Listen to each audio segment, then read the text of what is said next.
Hi అండి, అందరికీ నమస్కారం. Welcome back to my channel. ఈ వీడియోలో ఇప్పుడే అందిన వార్త అండి. విద్యార్థులకు భారీ శుభవార్త, 5 రోజుల పాటు సెలవులు. మరి పూర్తి వివరాలన్నీ కూడా ఈ వీడియో ద్వారా తెలుసుకుందాము. వీడియోని ఎక్కడే కానీ స్కిప్ చేయకుండా ఎండ్ వరకు చూడండి, అప్పుడే పూర్తి ఇన్ఫర్మేషన్ అర్థమవుతుంది. అలాగే వీడియోకి ఒక లైక్ కొట్టండి ఫ్రెండ్స్. ఆలస్యం చేయకుండా వీడియోలోకి అయితే వెళ్ళిపోదాము.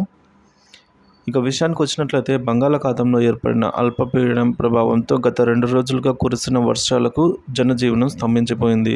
పలుచోట్ల వాగులు కట్టలు తెగి రాకపోకలకు తీవ్ర అంతరాయం ఏర్పడింది.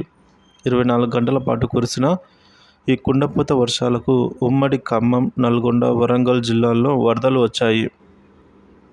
దీంతో ప్రజలు తీవ్ర ఇబ్బందులు పడ్డారు.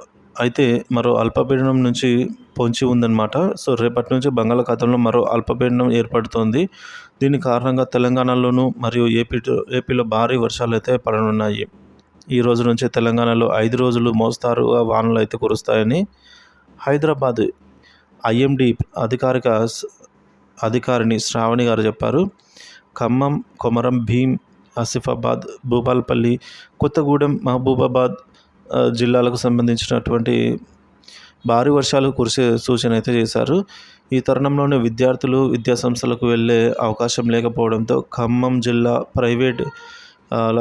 జిల్లా కలెక్టర్ 5 రోజుల పాటుగా జిల్లాలోని అన్ని ప్రభుత్వ మరియు ప్రైవేట్ స్కూళ్లకు అయితే సెలవులు ప్రకటించారు. స్కూళ్లకు, కాలేజీలకు అన్నిటికీ కూడా.